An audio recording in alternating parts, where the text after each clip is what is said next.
저는 솔직히 나이 드는 게 좋습니다.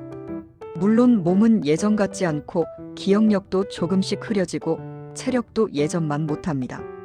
그런데도 이상하게 마음은 점점 편안해지고 사람을 바라보는 눈은 조금씩 부드러워지는 걸 느낍니다. 젊은 날에는 늘 뭔가를 증명해야 할 것 같았고 뒤처지지 않기 위해 조급했고 세상과 끊임없이 경쟁하며 살았습니다. 그런데 나이가 들면서 그런 긴장감이 조금씩 풀립니다.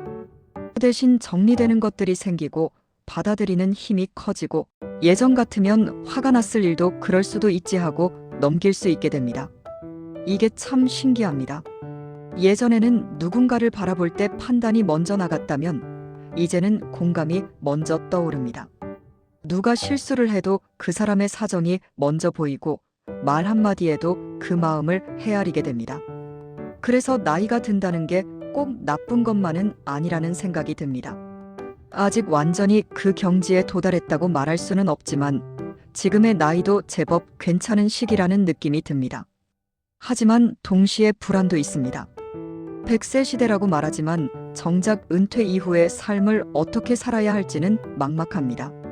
직장을 떠나고 나면 남은 시간이 길게 펼쳐져 있는데 그 시간을 무엇으로 채워야 할지, 어떤 의미로 살아야 할지 쉽게 답이 나오지 않습니다. 경제적 여유가 충분하다면 여행도 다니고 배우고 싶었던 것도 배우고 봉사도 하며 풍요롭게 살 수 있겠지만 현실은 그렇지 않은 경우가 많습니다.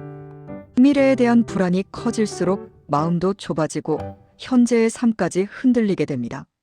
예전에 유럽을 여행하며 인상 깊었던 장면이 있습니다.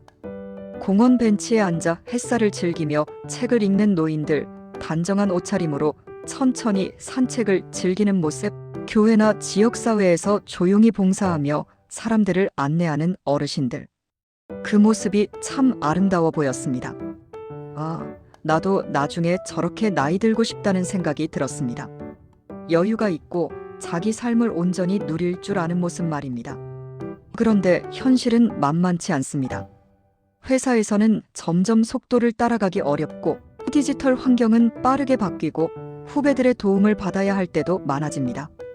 예전에는 경험과 성실함만으로도 충분히 감당할 수 있었던 일들이 이제는 훨씬 복잡해졌습니다. 그러다 보면 자연스럽게 위축되기도 하고 괜히 마음이 불안해지기도 합니다. 이럴 때 떠오르는 말이 있습니다. 아인슈타인이 이런 말을 했다고 합니다. 나이가 들어도 늙지는 마십시오. 아이처럼 호기심을 잃지 마십시오. 결국 진짜 늙는다는 건 나이가 많아지는 게 아니라 배우고 싶지 않아지고 궁금해하지 않게 되고 세상의 아름다움을 발견하려는 마음이 사라지는 상태인지도 모릅니다. 저는 이 말을 들을 때마다 한 시인의 시가 떠오릅니다. 구상 시인의 시인데 나이가 들어서 쓴 작품입니다. 시인은 자신이 마치 탕자가 아버지 품으로 돌아온 것처럼 세상을 다시 바라본다고 말합니다. 젊을 때는 성취와 성과, 결과만 바라보며 살았는데 나이가 들고 나니 비로소 세상을 천천히 둘러보게 되었다는 겁니다. 창밖의 햇살, 계절의 공기, 베란다에 핀 작은 꽃 하나까지도 새롭고 신기하게 느껴진다고 고백합니다. 저는 이 놀랄 줄 아는 능력이야말로 나이 들수록 더욱 소중해지는 선물이라고 생각합니다. 세상이 여전히 아름답고 오늘도 배울 게 있고 사람 안에 여전히 가능성이 있다는 걸 발견할 수 있다면 나이 들면 결코 쇠퇴가 아니라 깊어짐이 됩니다. 하지만 나이가 들수록 특별히 조심해야 할 태도들도 있습니다. 첫 번째는 교만입니다. 자신의 경험과 지식을 기준으로 사람을 쉽게 판단하려는 습관입니다. 내가 해봐서 아는데, 내가 다 겪어봤어 라는 말이 입에 붙기 시작하면 어느 순간 우리는 배우는 사람에서 가르치기만 하는 사람으로 변해버립니다. 그런데 진짜 아름답게 나이 드는 사람은 가르치려 들기보다 듣고 배우려는 자세를 유지합니다. 젊은 사람들의 이야기를 진지하게 경청하고 자신이 모르는 세계를 인정할 줄 압니다. 두 번째는 시기심입니다. 누군가의 성취를 보며 함께 기뻐하지 못하고 마음 한편이 불편해지는 감정입니다. 아름다운 선배는 후배의 성장을 진심으로 축하할 줄 아는 사람입니다. 그 사람이 잘 되는 모습을 보며 내 몫을 빼앗겼다가 아니라 참 잘 자랐구나라고 말할 수 있는 마음의 여유가 필요합니다. 세 번째는 통제하려는 욕망입니다. 나이가 들었다는 이유로, 어른이라는 이유로 후배들을 자기 방식대로 움직이려는 태도입니다. 이런 마음은 관계를 쉽게 갈등으로 몰아갑니다. 젊은 세대는 각자의 방식으로 배우고 성장해야 합니다. 우리가 할 일은 그들을 통제하는 게 아니라 필요할 때 방향을 살짝 잡아주는 역할입니다. 네 번째는 편의주의입니다.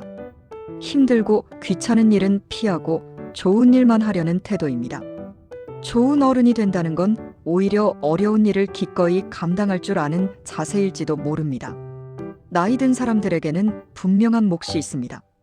젊은이들이 새로운 아이디어로 앞서 나갈 때 함께 기뻐해주고 전체를 바라보며 놓치고 있는 부분을 조용히 채워주는 역할입니다. 열정이 앞서서 균형을 잃지는 않았는지, 속도 때문에 방향을 놓치지는 않았는지 살펴주는 사람, 그게 어른의 역할입니다. 저도 젊은 동료들과 함께 일하면서 자주 감탄합니다. 빠른 판단력, 창의적인 해결 방식, 새로운 시각. 정말 배울 게 많습니다. 동시에 제가 할 수 있는 일은 전체 흐름을 보며 방향을 조금씩 조정해주는 것입니다.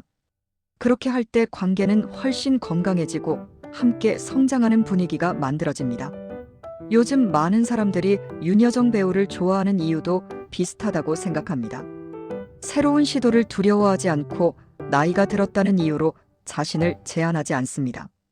이미 많은 성취를 이루었음에도 내가 최고다라고 말하지 않습니다. 자기 한계를 인정하고 자신만의 방식으로 살아갑니다. 무엇보다도 유머와 여유가 있습니다. 마음에 여백이 있어야 웃음도 나오고 사람을 편안하게 만들 수 있습니다. 그리고 중요한 건 대접받으려고 애쓰지 않는 태도입니다. 존중받으면 감사히 받고 그렇다고 그것을 당연하게 요구하지 않습니다. 그 대신 내가 이 사람들을 위해 무엇을 해줄 수 있을까를 고민합니다. 이런 모습이야말로 사람들이 자연스럽게 따르고 싶어지는 어른의 모습이 아닐까 생각합니다. 성경에는 이런 말씀이 있습니다. 하나님 안에 뿌리를 내린 사람은 늙어서도 열매를 맺고 생기가 넘친다고 말합니다.